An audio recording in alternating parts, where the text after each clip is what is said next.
en un signe donc de reconnaissance, d'où l'idée qu'on élève des enfants. Bon. Mais il y avait une instance légitimante qui était le père. Dans l'hypothèse où le père ne reconnaissait pas le nouveau-né, ou si ce nouveau-né était trop stigmatisé, il le laissait à terre. Donc on a affaire là à un processus qui est vraiment celui de l'exposition. L'artiste, l'écrivain, pose son œuvre devant une instance légitimante et cette œuvre va être reprise. Sauf que dans la situation moderne, l'œuvre est exposée, l'artiste s'expose, expose son œuvre, mais il n'y a pas de public. Donc le paradoxe d'une situation où il n'y a plus de commande, c'est que l'artiste ou l'essayiste est toujours amené à déposer, mais face à l'absence du public, il est à espérer que l'œuvre petit à petit va sensibiliser un public qui, à contrario, va être amené à l'élever. Donc on est dans ce nœud-là, en l'absence de commande, et on pourrait dire que c'est le nœud de la situation moderne. Bon.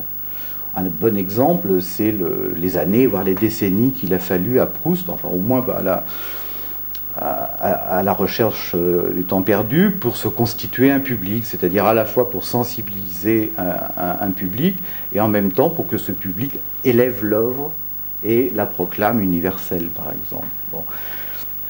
Ce serait la situation moderne.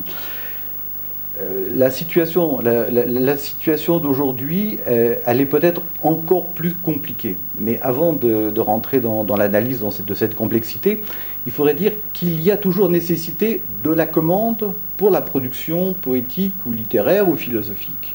Bon. En effet, la commande, c'est en quelque sorte la parole d'un autre, ou d'un grand autre, comme aurait dit Lyotard, celui qui exige de vous que vous sortiez de vous.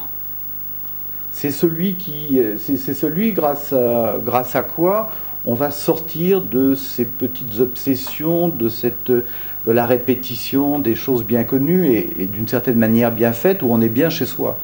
Et donc la commande, c'est, pour reprendre un vocabulaire qu'on n'est pas obligé effectivement, nécessairement d'adopter, mais pour reprendre un vocabulaire qui est celui d'une certaine psychanalyse, la commande, c'est ce qui perce en quelque sorte le désir trop conscient, trop contrôlé, celui qui amènerait à une production qui se sait bien, qui se possède bien, qui est sans surprise. Et la commande, donc, percerait les couches de ce désir, de cette volonté d'auto-reproduction, où on se retrouve toujours soi-même dans une sorte de narcissisme qui ne pose pas de problème. Et donc la commande, c'est ce qui briserait ces couches superficielles pour atteindre des couches inférieures, archaïques, disons, qui font que toucher ces couches et donnant lieu à une production, eh bien, elle serait à l'origine de la production d'une œuvre qui serait inouïe et improbable pour l'auteur lui-même. Donc, dans ce sens-là, la commande, c'est cette parole d'autrui ou d'une institution, peu importe, qui vient briser le face-à-face de l'auteur et qui vient effectivement faire ressurgir des potentialités que l'auteur ignorait totalement, ce qui va lui permettre d'aller là où il n'aurait jamais été seul. Hein. Donc, il y a dans la commande la possibilité d'une aventure sur des terrains tout à fait inouïs pour l'auteur lui-même, pour l'essayiste, et des terrains qui vont s'inventer en même temps qu'on va les parcourir. C'est-à-dire que l'écriture, là, va en même temps être ce qui dessine le terrain ou le territoire véritablement. Bon. Donc, si on part de cette nécessité de la commande, il faudrait établir des régimes de la commande, bon, entre le mécénat dont je parlais tout à l'heure, puis le régime moderne de la commande. On serait certainement dans une nouvelle situation où peut-être qu'il n'y a plus véritablement d'instance capable de s'adresser à vous, parce que peut-être que la scène culturelle est trop saturée. Et on serait dans cette situation qui est un peu celle en fait, de tout enfant naissant, hein, au moment où il naît et après dans son développement, où non seulement le langage l'a toujours précédé, on a toujours été précédé par les mots, ou au moins entendu comme signifiant, ne serait-ce que parce que ce sont nos parents qui vont nous nommer, nous prénommer. On a toujours été parlé par les parents, même avant notre naissance. Hein. Ils nous ont désirés et donc ont imaginé toujours déjà pour nous des scénarios, bien évidemment. Donc à la fois on est précédé par le monde des signifiants, auquel il faudra donner sens. Et c'est peut-être toute la grande tâche en fait de la formation, c'est d'accoler des signifiés à des signifiants. On possède déjà les signifiants, mais les signifiants on ne les possède pas. Donc l'invention de soi-même, ça passera par l'invention de ces signifiés. Mais non seulement donc on est précédé par ce monde du langage, mais on est précédé par un monde d'objets culturels. Et on pourrait dire ceci, et un bon exemple là, ce serait Benjamin, et le rapport de Benjamin à son père, qui était antiquaire. Il faudrait mettre en évidence le fait qu'on est toujours dans des mondes de collection. On surgit toujours dans des mondes où d'autres, les parents, mais la société, peu importe, ses représentants, ont toujours déjà constitué des collections. Comme si on venait au monde toujours dans un magasin, non pas de porcelaine, mais de statues, par exemple. On est toujours déjà face à des... alors, dans la mesure où, effectivement, ces collections, aujourd'hui, se sont développées grâce à la démultiplication des supports de reproduction, les disques, la vidéo, etc., etc., on se retrouve nécessairement face à des mondes d'archives, c'est-à-dire à des mondes de formes, et on voit bien que là, la tâche, si j'ose dire, ou l'imagination de l'enfant, la tâche imaginative de l'enfant, ça ne va pas être de savoir comment produire quelque chose à partir de rien, à partir de la fameuse page blanche. On n'est pas du tout dans une page blanche, devant une page blanche, on est plutôt devant un monde qui est saturé. On est dans un monde devant un monde, une muraille, qui est saturée de culture. Et Benjamin dit cette chose très forte, c'est « on a bouffé trop de culture ». Bon. Et donc, comment sortir de cette situation où on a bouffé trop de culture? Bien, soit la solution, c'est la solution de la table rase, et là, les exemples évoqués par Benjamin vont du côté de gens comme Descartes, Loos, le Viennois ou Le Corbusier, c'est-à-dire ceux qui font table rase et qui partent de rien et qui sont dans la plus grande pauvreté. Mais l'autre solution, elle est tout autant chez Benjamin, et elle est beaucoup plus intéressante.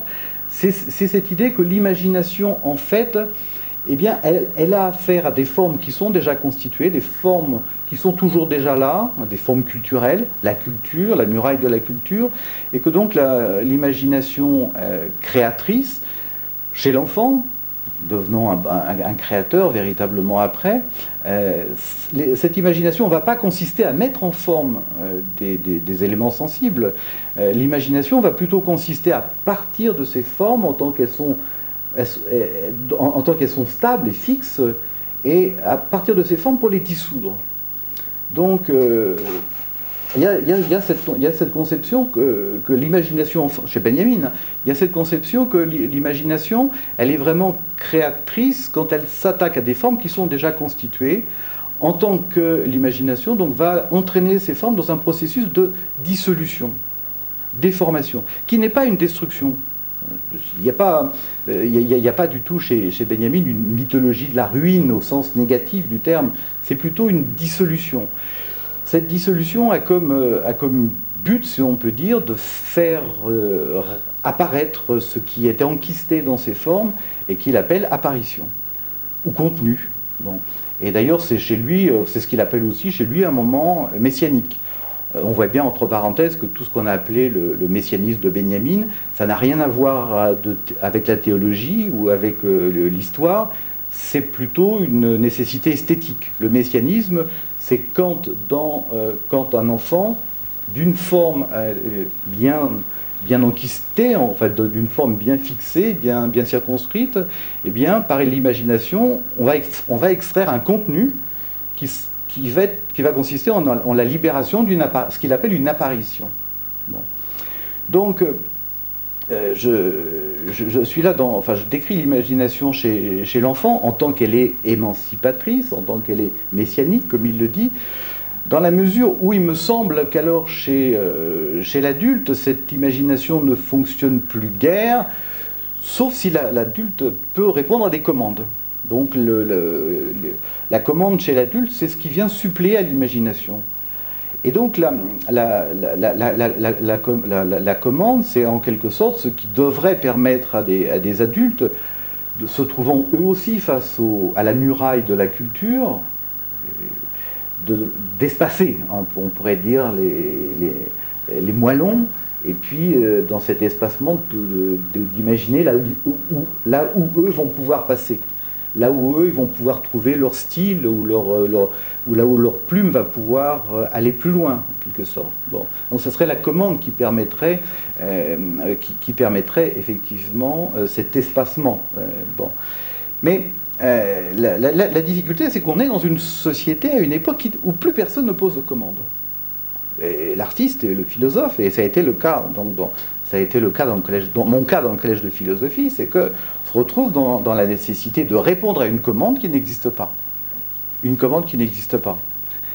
On peut prendre un exemple qui est celui de Johann Gertz, l'artiste allemand installé en France.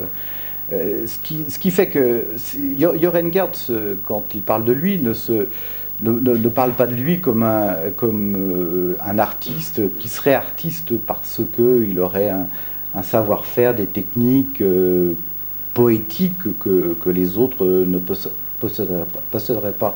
Son propos, c'est pas celui-là, c'est plutôt d'interroger les commanditaires. Les commanditaires. C'est-à-dire amener ceux qui... on pourrait dire les vainqueurs de l'histoire, disons, les responsables des institutions culturelles, comme les hommes politiques d'une certaine manière, ou les vainqueurs de la culture. Bon, ceux-là sont toujours prêts prêts, de moins en moins, selon des situations variables, mais peuvent être prêts à passer des commandes à des artistes. Bon. Mais ils ne vous diront jamais que faire. C'est-à-dire qu'on vous donnera un budget et grosso modo, on vous fera une description du site et d'une vague intention, mais ça n'ira pas plus loin. Et donc, le travail de Gertz, et je pense qu'il est assez proche d'une autre, c'est d'amener un commanditaire qui ne se sait même pas commanditaire, ou un commanditaire potentiel, à essayer de devenir un commanditaire réel. Et à ce moment-là, on assiste à une sorte d'identification entre le commanditaire et le public. Bon. Le commanditaire, donc officiel, le mécène de l'Antiquité, du XVIIe siècle, savait encore une fois très très bien ce qu'il voulait, connaissait le thème qu'il fallait traiter. Dans la situation d'aujourd'hui, le commanditaire n'existe plus, et donc Gertz est dans la situation de faire surgir un commanditaire là où il y avait une masse d'individus qui n'imaginaient même pas qu'elle pourrait passer un jour commande à un artiste. Donc il y a un côté aussi presque maïeutique, au sens du Ménon de Platon, dans ce travail, c'est-à-dire vous amener, moi l'artiste, je vais tenter de vous amener à devenir véritablement un commanditaire. Parce que la tendance des instances, qu'elles soient culturelles ou politiques, c'est de relayer la commande par des jurys d'experts, etc., etc. Comme si, effectivement, et je crois que c'est très nouveau, ça interroge les